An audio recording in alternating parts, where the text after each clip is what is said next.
Alright guys, SP Bokuto will be the next character coming onto global, so let's take a quick look at his kit, and I'll have to say his kit is somewhat long, so I'll try my best to explain everything to you guys, okay?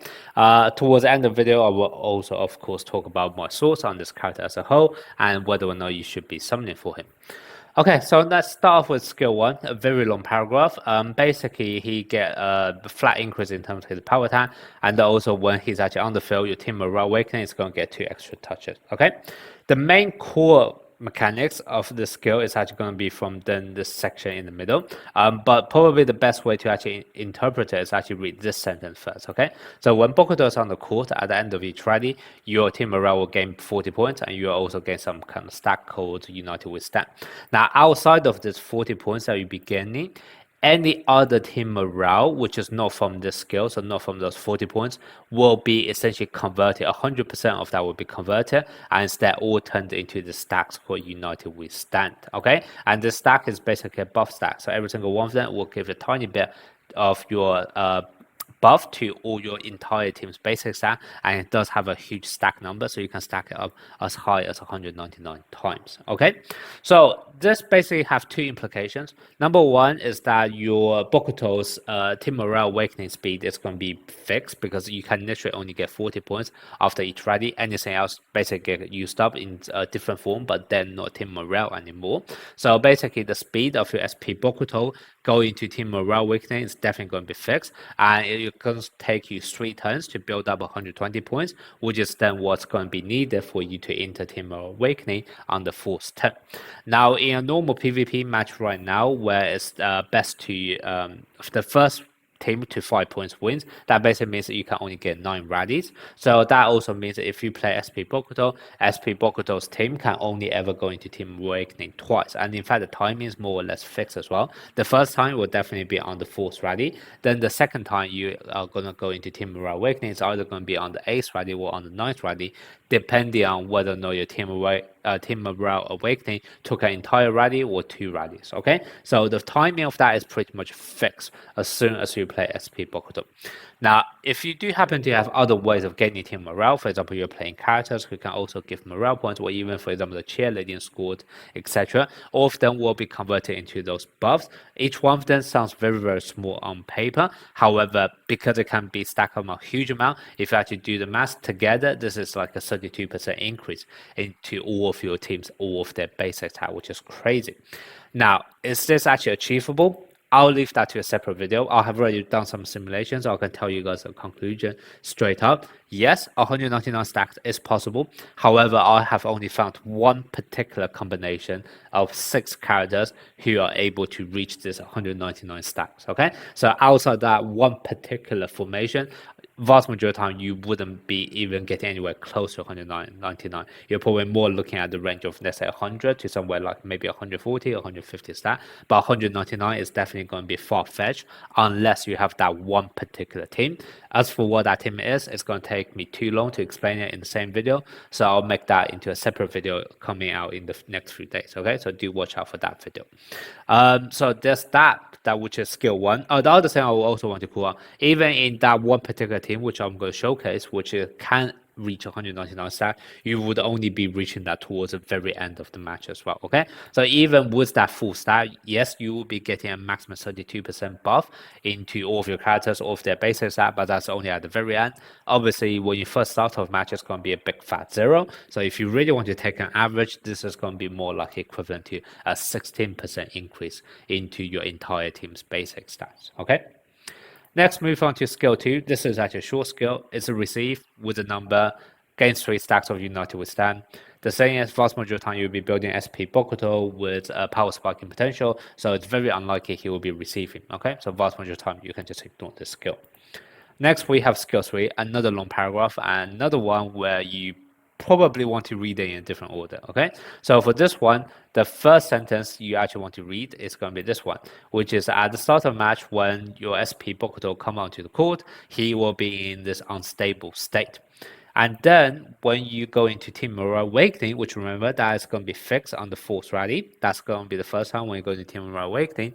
What's going to happen is that you will exit unstable state and then go into fired up state. Okay, so that's basically the way you read it. And then you now want to jump to the very first beginning paragraph of this skill, which is saying that when SP Bokuto is actually fired up and use an ultimate, what's going to happen is that for every stack of this United Withstand, so remember that's from his skill 1, for every single stack of that, it will be increasing your power attack, and also you'll be increasing your spike power as well. Okay, now both of them last for 2 net crossing, and also they have a huge multiplier that they can get up to. And once you have used this ultimate attack, you go back into this unstable state. And once you're actually in this unstable state, you now can no longer use your spike ultimate, but you can still do a normal spike with a slight buff onto your normal spike as well. And then when your team actually exit Team Morale Awakening, your SARS Team Morale increase by 20 points. However, this will just be converted immediately by skill 1 into 2 unity stacks instead. Okay, so a very long paragraph, and also like I said, you don't really want to read it in the way they present it, you want to read it in the way I just showed you. So let me just quickly recap. SP Bokuto start off the match in unstable. Once you go into Team Awakening, you will be exiting unstable and Bokuto will become fired up. However, your whole team is still on the Team Awakening. Okay. Now, once you are fired up and you use an ultimate, you are going to get a Giga Buff ultimate. However, as soon as you do that, you will enter unstable. And whilst you're in unstable, you can now no longer use your ultimate. At the same time, remember, unstable, fired up, those are the status only for Bokuto himself. Your team can still have Team Morale Awakening, but by the time your team actually exits Team Awakening, you're going to get 2 stacks of Unity buff. Okay, so that's basically the skill in a nutshell. Hopefully, I'll explain that well. Now, how good is this skill? First of all, remember what I just talked about skill 1, the timing of your Team Morale Awakening is going to be fixed to only 2 times in an entire match in a normal format where it's first to 5 points, okay? And what that basically means is that you can only use 2 ultimate attack from SP Bokuto in an entire match. Now, obviously, that sounds really, really bad. However, in order to compensate that, you are going to get a Giga Buff spike. And the reason why it's Giga Buff is because you're able to get a huge amount of buff to it. And it's also across 2 different types of multiplier. So even though when you actually read this, it seems like you're increasing power attack stats by, let's say, 70%, and also increasing your spike power by 1.5, well, let's say by 120% power attack stat. Whilst it seems like they're both talking about power stats, power attack stat, they're actually totally different multiplier in the damage formula. So this one, for example, is a buff in terms of raw stats, where this is actually increasing your skill multiplier, which basically means, for example, right now, if you can actually max stack it, which is 120%, what that basically means is normally your ultimate only have 260% scaling. Now it's going to be 260 plus 120 from here, and all of a sudden it's now becoming an ultimate equivalent to 380 times of your power attack stats. Okay, so the 2 buff you'll be getting on here, even though they both say like kind of like scaling off on power attack, they are actually in different parts of the damage formula, and that is partly what makes SP Bokuto able to hit extremely hard. And then for this part, we're saying like once you're outside of this fired up state, going into unstable, you can no longer use spike ultimate. However, you can still use your normal spike. This interpret however you want. Obviously, I still think his normal spike is going to be a lot weaker than other people's ultimate spike. However, it also means yes, whilst your Bokuto can only use ultimate twice in a match, it doesn't necessarily mean he can only spike twice in a match, because if you really have to, if you really run out of options, you can still use your normal spikes. Okay, so that's something for you to bear in mind. Now let's move on to his skill 4. Now skill 4 sounds very simple, but there's one thing which is very nice about it, which is that when you actually use this, each stack of United Withstand is going to now increase another buff, which is attack technique. And once again, that's a totally different multiplier zone to the power attack stats with the skill multiplier zone as well. So not only he is able to get 2 different type of buff, which basically multiply together in order to improve his power. Now you're going to go and get a third multiplier that you can also multiply all together as well. Okay, and that's what makes SP Bokuto able to hit extremely hard. Now, if you're familiar with damage formula, you know damage formula is made up of 4 components. Component number 1 is going to be the spike stats, which is basically what SP Bokuto is able to improve here. Component number 2 is going to be the spike power, which is going to be once again something SP Bokuto is able to improve. Third multiplier is going to be attack technique. Once again, SP Bokuto is actually able to improve himself. So the only thing SP Bokuto is going to be missing is going to be crit related one. So awareness and also strength. However, don't worry, SP Bokuto has that covered as well. Because if you actually take a look at his skill, Resonance 2, he's going to get actually 100% increase in terms of his strength once you max it out. And also at skill Resonance 4, he can get an additional 150% increase in terms of strength as well. And this is actually massive because first of all, they're huge numbers, right? If you actually add them up together, that's 250% increase. And not only that, this is the only multiplier left over in the damage formula, which SP Bokuto is not actually able to buff up himself in his, let's say, skill resonance 1 equivalent base kit. And now all of a sudden you have that covered. And that makes SP Bokuto, I believe, the only character who, by his own kit, can actually influence every single aspect of the damage formula. And that's kind of what makes him, even though he can only use his ultimate twice in a match, those two spikes are going to be the hardest spikes you will ever see in this game. Okay, that's what basically SP Bokuto is so unique about. So with all that being said, should you actually summon for SP Bokuto? So SP Bokuto is definitely a very strong character because by definition, he has the hardest hitting spark in the game. Okay, so you have to respect that. Even though he can only do it twice in a match, you have to respect the fact that he is the hardest hitter.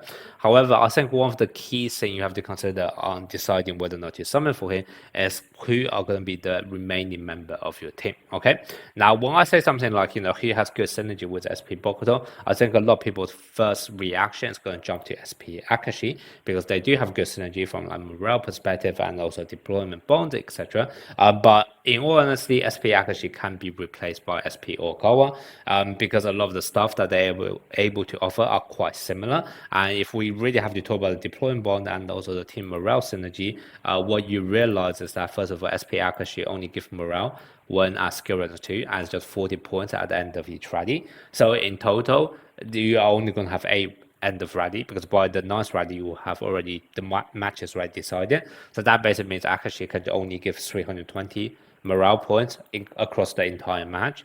32 morale points is basically 32 stacks. It times this out by 0.1 set. That's just a 5% difference. Okay, so yes, sure, there's a synergy. The synergy is just 5% increase in terms of buff. Okay, it's not like a magic game breaking number. And then if we talk about the deployment bonds together, it's the same thing. Okay, increased by 10% for Akashi's set, and then the other buff they're only doing Team Morale Awakening, which is literally only going to happen twice in a match. Okay, so none of them is like a massive game changer. So I definitely don't think you have to play SP Bokuto alongside with SP Akashi. SP Bokuto can definitely be played alongside with other setters instead. Now, having said that, there is still one type of players which I do feel like is going to be more crucial to consider when you do actually play SP Bokuto in a team, and that's going to be someone who's actually capable of spamming spikes, or maybe at least have a much reduced cooldown of spiking ultimates. Okay, and the reason why I say this is that if you consider team building for a team of 6 players on the court, normally what that 6 members needs to have is at least one setter, right? And then you probably want 2 blockers so that no matter what other rotation, you have someone capable of blocking. And you can even have the blocker to be subbed out by receiver, so even when they're rotated to the back, there's still someone useful on the court. So those 3 positions are kind of already fixed. And then in terms of the other 3 remaining positions, normally you tend to just bring 3 spikers so that you can cover all of the offensive attacks. However, because SP Bokuto can literally only ultimate twice in a match, what that normally means is that your other 2 players or 2 other spiking slot need to pick up all of the slack that SP Bokuto is basically leaving behind when he's not able to spike. Okay, otherwise you're going to get in an awkward situation where none of your spikers basically have an ultimate ready and you're forced to use a normal spike, or for example you will be using, let's say, a setter dump from your setter, which further of all is not ideal because that tend to be weaker than spike. And then the second thing is this can only happen when the setter is actually rotated to the front. So what about all of the other half of the match when your setter is actually at back, right? Who's actually going to attack at those points? So that's kind of what, if you do actually think about team building with SP Bokuto, you're going to realize there's actually much bigger dependency SP Bokuto is relying on, and that's going to be someone who's actually able to have a reduced spiking cooldown. And a few good examples would be, for example, Arion Jiro, who's only an SSR. You can definitely use him alongside with SP Bokuto, or the other good option would be SP Ushijima in the future. Okay, there are not a huge number of players in this game who can spike ultimate. However, because of the nature of SP Bokuto's kit, if you do plan to play him, you have to really factor in those kind of players as well in the same team. So now, if you actually consider or ask yourself the question, do you want to summon for SP Bokuto? Now you have to also expand it out to, for example, do you want to summon for both SP Bokuto and also another character in the future who does have a reduced cooldown in terms of spiking ultimate as well. Okay, so those are going to be the main factors. But overall, SP Bokuto is definitely a strong character. It's more of a matter of team building on what type of characters you're actually planning for in the future. So I'll just have a think about all 6 members of the team and whether or not SP Bokuto would actually function well, and also whether or not the team as a whole would actually function well. Would you be able to cover all of the blocks? This, no matter what, it's going to be rotation. Would you always have someone receiving no matter what's the rotation? Would you always have someone capable of spiking regardless of rotation as well? Okay, so those are all the things you have to consider. Okay, so that's going to be my view on SP Bokuto. Let me know what you guys think and also whether or not you'll be summoning for him.